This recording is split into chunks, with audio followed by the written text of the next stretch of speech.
கிறிஸ்துவுக்குள் மிகவும் பிரியமானவர்களே, கர்த்தராகிய இயேசு கிறிஸ்து நாமத்தினாலே உங்களை வாழ்த்துக்கிறேன். இன்றைக்கு என்ன வேத வசனம் குறித்து சொல்ல போறேன்னா, நீதிமொழிகள் 26 அதிகாரம் 17 வசனம். வழியே போகையில் தனக்கடாத வழக்கில் தலையிடுகிறவன் நாயை காதை பிடித்திருக்கிறவனை போல இருக்கிறான். இந்த பாருங்க, ரோட்ல போற நாயை போய் அது காதை பிடிச்சிருத்தா அது சும்மா இருக்குமா? அதே போலதான் நம்முடைய வாழ்க்கையில நமக்கு சம்பந்தமில்லாத காரியங்கள்ல நம்ம தலையிடவே கூடாதுங்க. சம்பந்தமில்லாத விஷயங்கள்ல, சம்பந்தமில்லாத எந்த செயல்களில் நம்ம தலையிடவே கூடாது. ஒரு சிலர் என்ன செய்வாங்கன்னா, பக்கத்து வீட்டில் சண்டை நடக்குன்னா ஓடி போய் பார்ப்பாங்க. சரி பார்க்குறாங்க, அதோட விடுவாங்களா?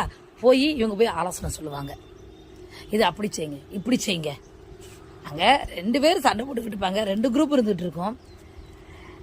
எதையும் விசாரிக்க மாட்டாங்க. ஒருத்தர் உங்களுக்கு பிடிக்கும், உடனே போய் அவங்களுக்கு போய் நீங்கள் இதை செய்யுங்க, அப்படி செய்யுங்க, அவங்க அப்படி இப்படின்னு சொல்லி அந்த சின்ன சண்டையை பெருசாக்கிடுவாங்க. இது எப்படி இருக்கு தெரியுமா? சும்மா போற நாயை காதை பிடிச்சி இழுக்கிற மாதிரி இருக்கு.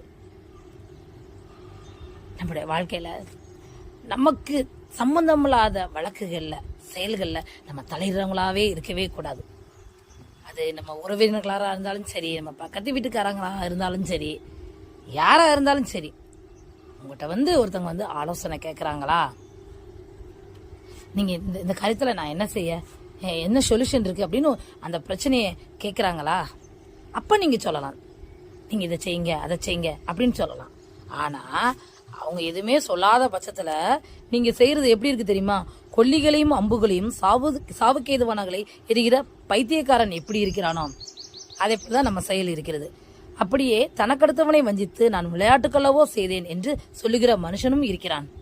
நிறைய பேர் என்ன பண்ணுவாங்க தெரியுமா?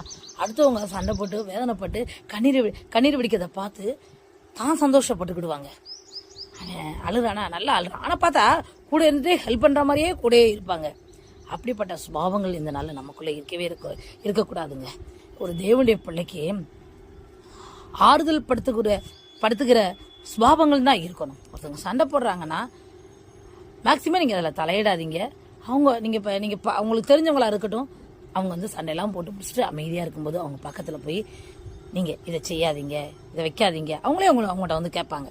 அப்போது நீங்கள் ஆலோசனை வழங்குங்க. தேவையில்லாமல் அதில் தலையிட்டுக்கிட்டு மாட்டிக்கிட்டு முழிக்காதீங்க. இந்த நாளில் கர்த்தர் உங்களோட பேசுகிறார். உங்களுக்கு சம்பந்தமில்லாத எந்த காரியங்களையும் நீங்கள் தலையிடாதீங்க. அப்படிப்பட்ட சுபாவங்கள் இருக்குமானால் இன்று உங்களை திருத்திக் கொள்ளுங்கள். ஆமே. அந்த இயேசுவை நம்புங்கள், ஏற்றுக்கொள்ளுங்கள், விசுவாசியுங்கள். கர்த்தருடைய கர்த்தரிலிருந்து பெரிய அற்புதங்களை பெற்றுக்கொள்வீர்கள். தேவன் தான் உங்களை ஆசீர்வதிப்பாராக. ஆமென்.